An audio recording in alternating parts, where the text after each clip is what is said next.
Let's continue this trade discussion. The USMCA trade pact could be up for a vote as soon as next week. And joining us right now is Senator Pat Toomey, the only Republican senator who has announced thus far that he plans to vote no on the bill. Good morning to you, Senator. Good morning. Thanks for having me. You're an outlier on this, at least at the moment. Tell us why. Yeah, I hate to be the skunk at the garden party, but I think the actual substance of the agreement matters. And if you look at what they did, what they set out to do with NAFTA, and what they did, in fact, with USMCA, is they've passed an agreement that's meant to restrict trade. That was the idea, right? NAFTA is a free trade agreement. There are zero tariffs on manufactured goods, all of manufactured goods, zero tariffs on 97% of agricultural goods. So you had this free, fair, reciprocal trade agreement with no tariffs that had resulted in quintupling of American exports to Mexico, Pennsylvania exports to Mexico as well. And that was not acceptable to the administration because we nevertheless have a trade deficit with Mexico.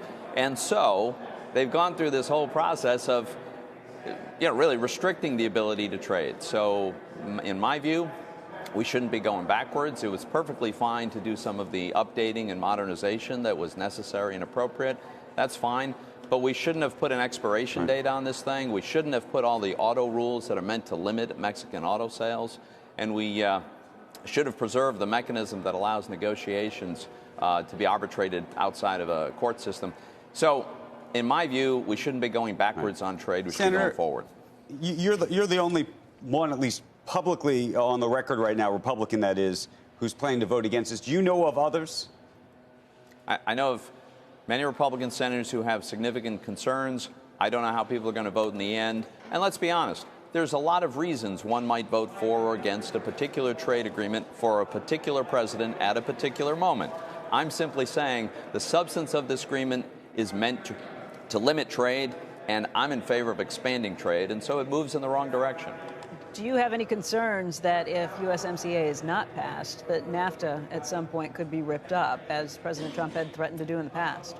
So, first of all, the president has no legal authority to unilaterally repeal any law, and NAFTA is enacted through legislation. So the president doesn't have the authority to do that, and we shouldn't be cowed into voting for an agreement that diminishes trade based on a threat to do something the president doesn't have the authority to do. But, Senator, it sounds from your last answer when we were talking about whether there were others like you who might be thinking about voting against this, that you're suggesting they are being cowed. No, not necessarily. There could be any number of reasons, and I'm not going to speculate about the motivations of my colleagues, which I assume are good motivations. And it could include just a different interpretation of the agreement itself. I'm simply saying that, this is a big deal, and people could have many different factors in mind. Hey, Senator, so let's say China. Let's just shift gears quickly. Right. China agrees to a first deal. We start making progress on a second deal. They start saying, you know what, we're going to come into the 21st century. We're going to stop doing a lot of this stuff with IP. All these things that we've wanted for so long start happening. You've been against tariffs all along in the whole approach to what's going on. Would you say, you know what, I was wrong. I'm glad we did this. I have to correct you, Joe, because I have not.